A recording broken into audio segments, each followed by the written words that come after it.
OK, ben, on t'écoute. Merci d'être, là. Bonjour à tous. Aujourd'hui, je vais vous présenter mon sujet de stage qui porte sur l'effet de la sylviculture sur le fonctionnement carboné des peuplements de Chêne-Cécile et de Douglas, que j'ai pu faire sous la direction de Marion Jourdan, Nathalie Breda et Bastien Gérard.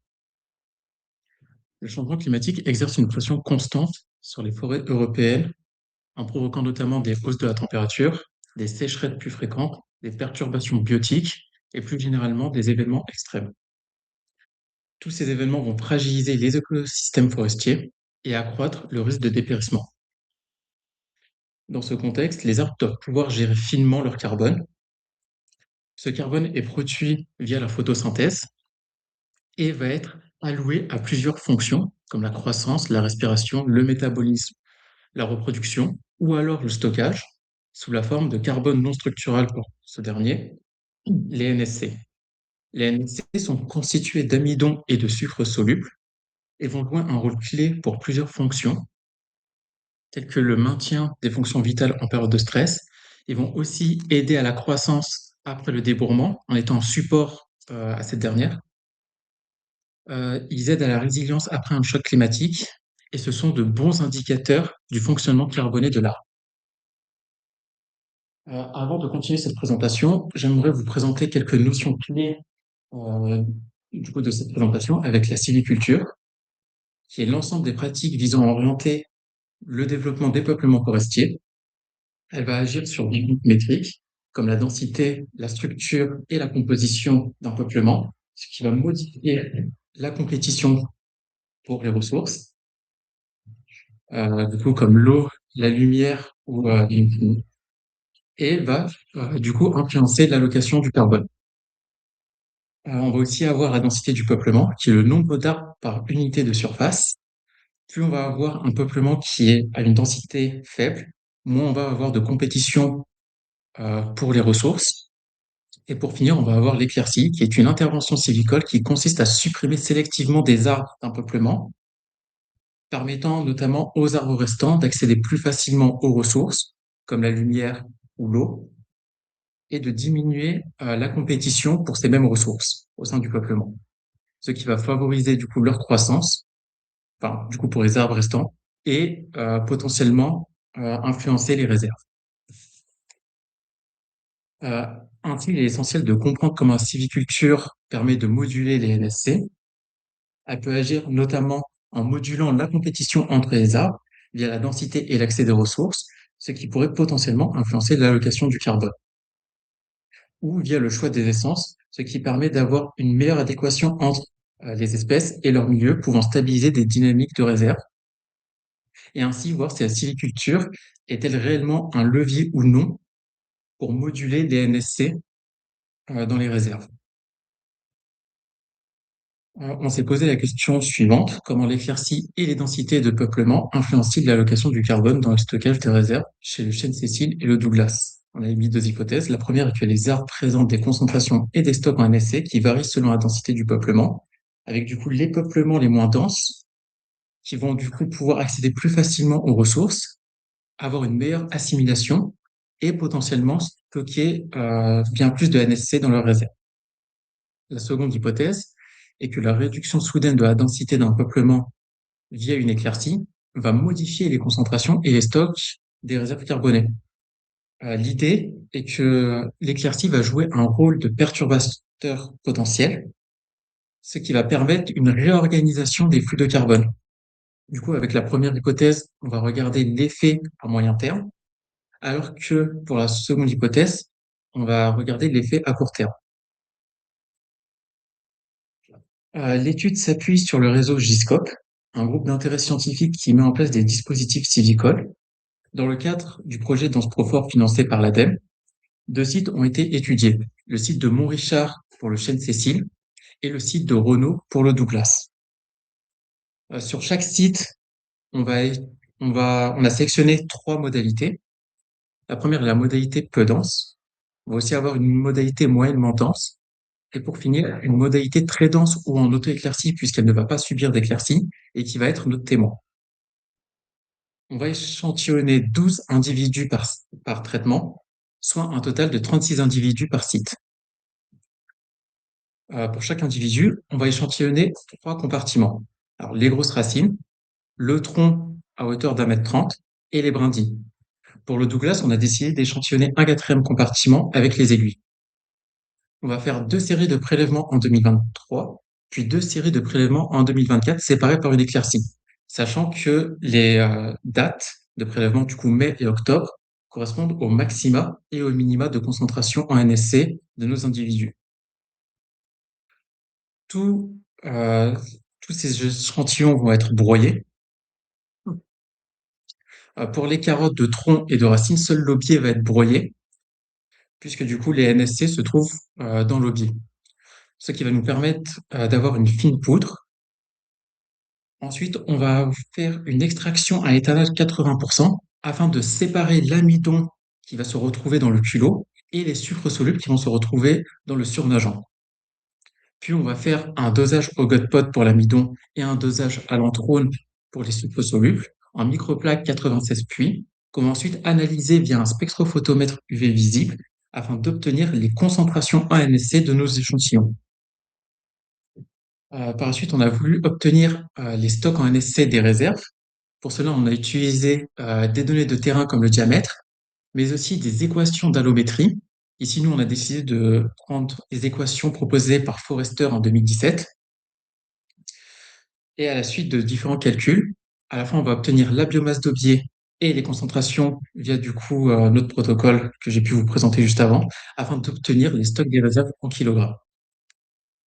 Maintenant, je vais vous présenter les résultats. Du coup, pour l'effet de la densité, j'ai décidé de vous présenter les résultats de biomasse et de stock.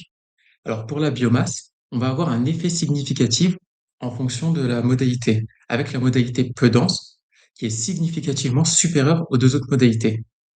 Et peu importe le compartiment, du coup les feuilles, brindilles, troncs, grosses branches ou les racines, et pour les 2 espèces. Les stocks vont suivre cette même dynamique, avec du coup toujours la modalité peu dense qui est significativement supérieure aux 2 autres modalités, pour tous les compartiments et pour les 2 essences. Si on regarde du coup la répartition de ces stocks en NSC, on voit que pour les 2 essences, le compartiment tronc grosse branche est le compartiment dominant, ce qui est logique puisque c'est le compartiment le plus gros de nos individus. Par contre, on va avoir une allocation préférentielle en fonction de l'espèce, avec du coup, chez le chêne, qui va plutôt allouer dans ses parties souterraines et très peu dans ses parties aériennes, alors que le Douglas, lui, va beaucoup allouer dans ses parties aériennes.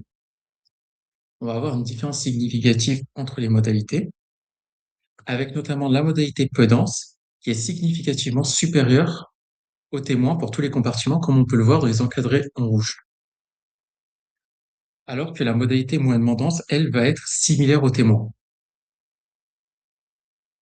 Concernant l'effet de l'éclaircie, pour le Douglas, on va avoir une réponse dans ses parties aériennes, avec la modalité peu dense qui est significativement supérieure aux témoins, du coup pour les brindilles et le compartiment tronc grosse branche, alors que pour le chêne Cécile, on va avoir que très peu de réponses. On va avoir des réponses uniquement dans le compartiment tronc grosse branche peu dense, en octobre et en mai, et pour les racines uniquement en octobre pour la modalité peu dense, où on va retrouver dans ces 2 compartiments une diminution des NSC, ce qui pourrait montrer une remobilisation après éclaircie pour d'autres fonctions. Pour conclure, tout d'abord sur l'effet de la densité, elle ne va pas moduler les concentrations qui sont plutôt modulées par les dynamiques saisonnières, comme on a pu le montrer, mais du coup, j'ai pas pu vous montrer dans cette présentation. Euh, pour les stocks, eux sont plutôt modulés par la taille de l'arbre, qui est indirectement du coup modulée par la densité, puisque cette densité va moduler la taille de l'arbre. Concernant l'effet de l'éclaircie, on va avoir une réponse variable en fonction de l'espèce, du compartiment, mais aussi de la saison, du coup, entre mai et octobre. Chez le Douglas, on va avoir un effet positif, et notamment dans les parties aériennes, alors que chez le chêne Cécile, on va avoir que très peu de réponses à l'éclaircie, avec une diminution dans les quelques compartiments qui ont eu une réponse, ce qui pourrait montrer une remobilisation vers d'autres fonctions comme la croissance. et ce qui montre du coup une stratégie écophysiologique contrastée entre nos deux essences. Il est donc important d'adapter les pratiques sylvicoles aux stratégies propres de chaque espèce afin d'optimiser la résilience face au changement climatique. Plusieurs perspectives peuvent être mises en valeur avec cette étude, comme par exemple un suivi pluriannuel de l'effet de l'éclaircie, puisqu'ici, du coup, on s'est intéressé à son effet à court terme, et comme on a pu le voir, du coup, pour le chêne, on a très peu de réponses pour cette essence. Et possiblement, si on regarde sur un plus long terme, l'effet de l'éclaircie pourrait avoir un impact sur certaines essences comme le chêne. On pourrait aussi intégrer de nouveaux compartiments, comme les fruits et les cônes, qui peuvent être de potentiels puits de carbone. Et pour finir, on pourrait développer de nouvelles équations qui pourraient être plus adaptées à des sylvicultures à faible densité comme d'autres traitements peu denses, puisque du coup, dans la littérature, la plupart des équations d'allométrie sont plutôt adaptées à des modalités plutôt classiques comme notre modalité moyennement dense.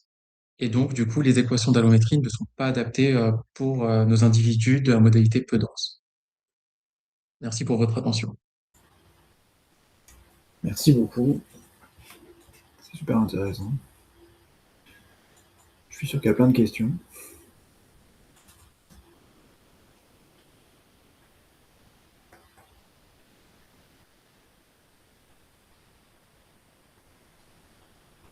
Christophe.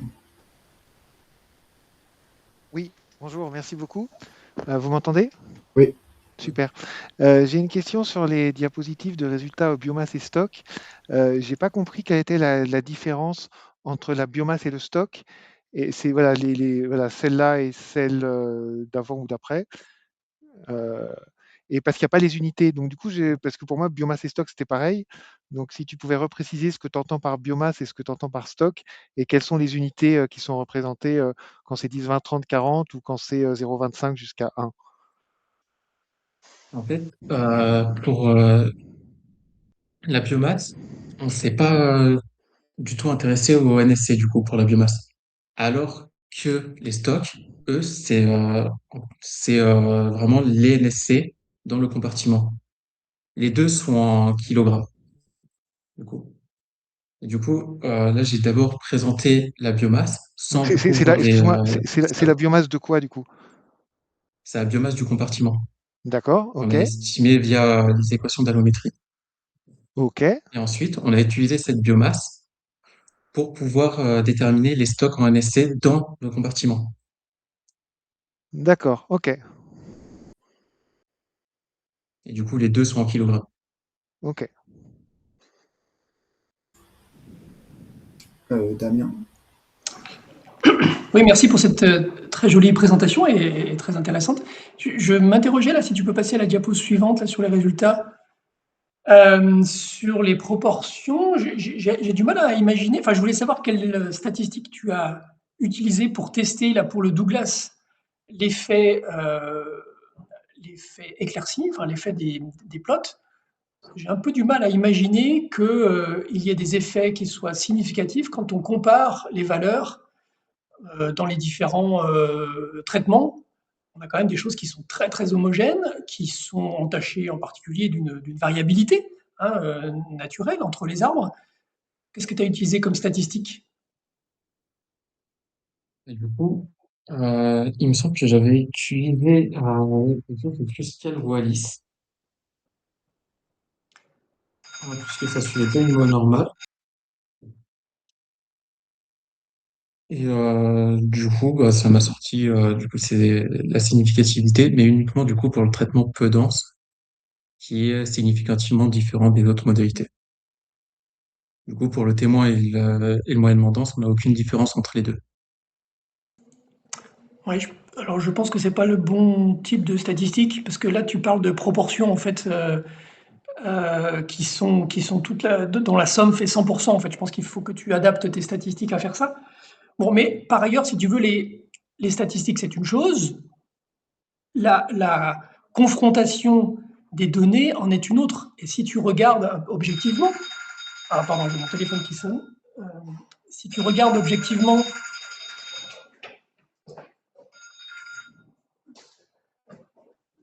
pardon. Si tu regardes objectivement en fait les différentes proportions dans les 3 traitements, on a quand même l'impression que les choses sont très homogènes. Même s'il y a des petites différences de 1 ou 2 ou 3 les choses sont très homogènes. C'est pas le cas dans le chêne, on est bien d'accord. Oui. Qu'est-ce que ça t'évoque, ça?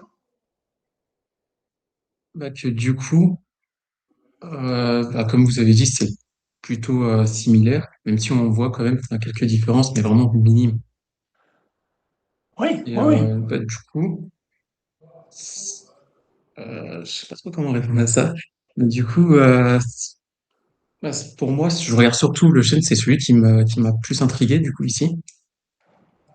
Et on voit quand même que en fonction des compartiments et de la modalité, on a quand même plus ou moins une grosse différence par rapport au Douglas. Si on regarde le Douglas, par exemple pour le compartiment des racines, tout est plutôt similaire. Alors que pour le chêne, ça varie quand même beaucoup plus.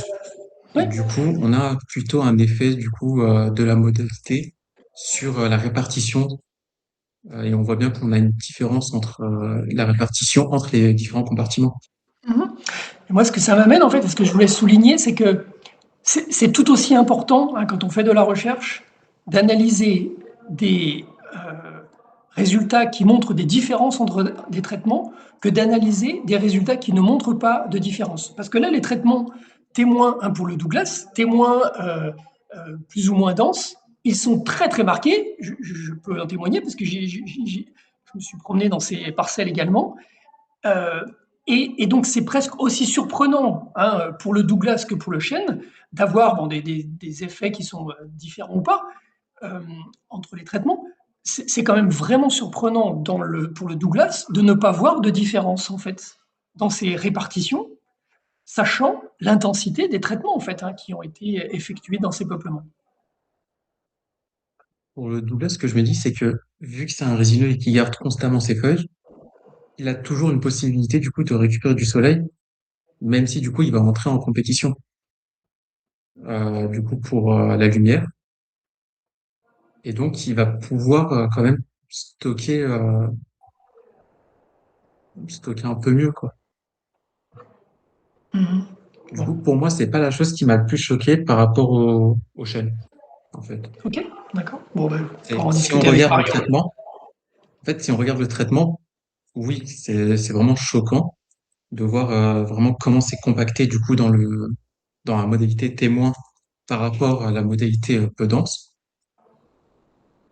Mais vu qu'il fait toujours, enfin, il produit toujours du carbone, que cette différence ne soit pas autant marquée, ça m'a pas tout de suite étonné en fait. Ouais. Attention, pendant tout l'hiver. Puis en plus, là, le Douglas, c'est dans les monts du Lyonnais, hein, c'est en altitude. Ouais, Enfin, on peut imaginer que de septembre à mars-avril, la photosynthèse est très faible, hein. Les températures sont ouais, froides et le rayonnement est faible.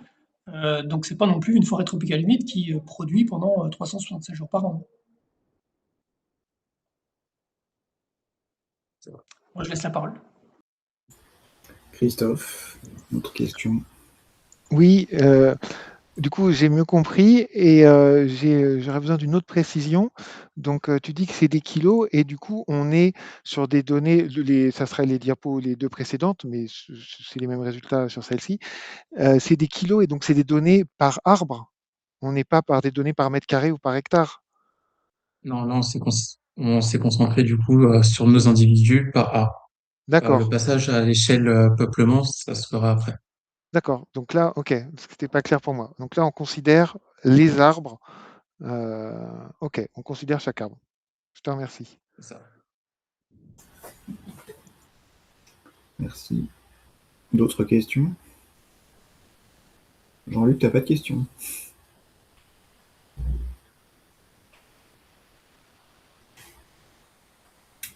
Bon, bah écoutez, si plus personne ne veut intervenir, on va en rester là. Merci beaucoup. C'est super intéressant. Il te reste Merci à encore. vous. Ah, il y a quelqu'un qui vient de. Non, c'était une fausse alerte. Il te reste encore quelques semaines de stage, non? Je sais pas quand ça se termine. Non, du coup, moi, j'ai déjà terminé. Ok. Et du soutien fin août ou début septembre? Non, j'ai déjà soutenu du coup. Ok. Et bah là, du coup, je suis en CDD et je vais passer du coup à l'échelle du peuplement. C'est ce que je suis D'accord. en train de faire. Ok, super. On est dans la continuité de ce que tu as fait en M2. C'est ça. Et ben, bonne continuation. Bah, merci. Bon après-midi à tous. Oui, bonne continuation. C'était super. Merci. Bon après-midi. Merci beaucoup. Et Bon bon après-midi. après-midi. Au revoir. Bravo, merci.